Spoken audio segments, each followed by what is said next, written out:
your big boy pants and let us know who the pedophiles are. And not waste time and energy on Jeffrey Epstein, somebody that nobody cares about. Hey everyone, I'm Haley. I study strategic communications. Let's sharpen our media literacy skills together. This is how to push back. Today we're going to look at how the different news outlets are handling the backlash over the Epstein files. So MSNBC has been running multiple segments about it all morning in the last few days. Fox News, I had to scroll back nearly 18 hours to find a single clip about it. And when I did, the tone wasn't investigative, it was defensive. So same story, very different treatment. Let's keep it that way and not waste time and energy on Jeffrey Epstein, somebody that nobody cares about. The president's post coming after some Trump supporters criticized Bondi or even called for her resignation after the DOJ and the FBI on Sunday released a joint two-page statement on the Epstein case that concluded there was no celebrity client list, naming those who allegedly took part in Epstein's history as a sexual predator. In February, though, Bondi had indicated that such a document was sitting on her desk. So here's another example of tone policing we've seen a lot over the last few videos. The emotional frame in this clip, in these clips, is distraction. They're calling Epstein irrelevant. They're discouraging any further scrutiny. They're not disproving any claims, but they're shaming any interest in the claims. So they're essentially telling the audience you're not supposed to care. But when public trust is already as fragile as it is right now, telling people to move on without answers can often make suspicion worse. Absolutely nailed it. You can defuse this ticking time bomb if you simply get out there. Sit down, the AG, get the deputy director, and get the director himself.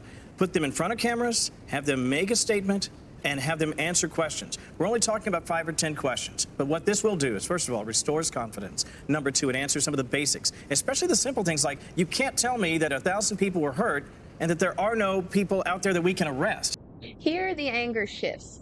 It's no longer about whether people should care, it's about who to blame. But notice the anger is not aimed at elites, it's aimed at Trump's own appointees. This kind of inward redirection helps preserve the leader by offering someone else to take the fall. It also avoids a measure of complexity. It offers this false binary. Either there is this list with the names or there's nothing. And that's not really how institutional cover-ups work, but it does feel really satisfying. What the hell are the House Republicans doing? They have the majority. You can't get the list? Put on your big boy pants and let us know who the pedophiles are. Would you declassify the Epstein files? Yeah, I would. All right. I guess I would. I think that less so because, you don't know. You don't want to affect people's lives if it's phony stuff in there because there's a lot of phony stuff with that whole world. But I think I would. This isn't about Epstein. MSNBC takes a different track. Mocking, confrontational, loud, no suppression of outrage, it's encouraged. The viewers are told you should be furious, and anybody blocking answers is part of the cover-up. This builds a moral frame around transparency, but it also risks alienating nuance. The implication is, if you're not demanding names, you're not serious. It's powerful, but it can flatten the real legal and evidentiary complications. What's interesting is that MSNBC isn't just platforming liberal voices. It's pointing to fractures within Trump's own base, at rallies, in online commentary, and even on Truth Social.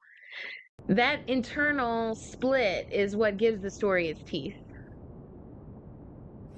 I would strongly recommend in that, because I've argued for this from the beginning, that in that arc of looking at how the deep state has tried to stop Trump and the MAGA movement, you can easily fit in the Epstein situation, right? If you want the full release of documents, the special prosecutor gets it, and here's why. Epstein is a key that picks the lock on so many things, not just individuals, but also institutions.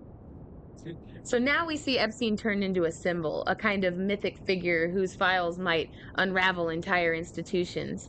That's emotionally compelling, especially in an age of distrust. Symbolic storytelling like this can oversimplify. It suggests one scandal holds the master key, when most corruption is spread out, tangled, and harder to prove.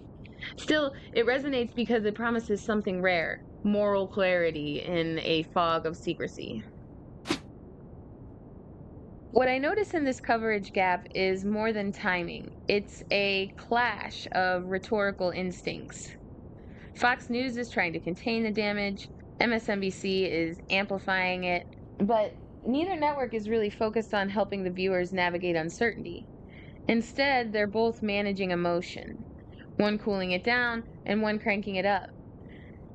Next time a scandal seems to vanish from your newsfeed suddenly or suddenly explode, pause and ask, who's trying to control the story and why now?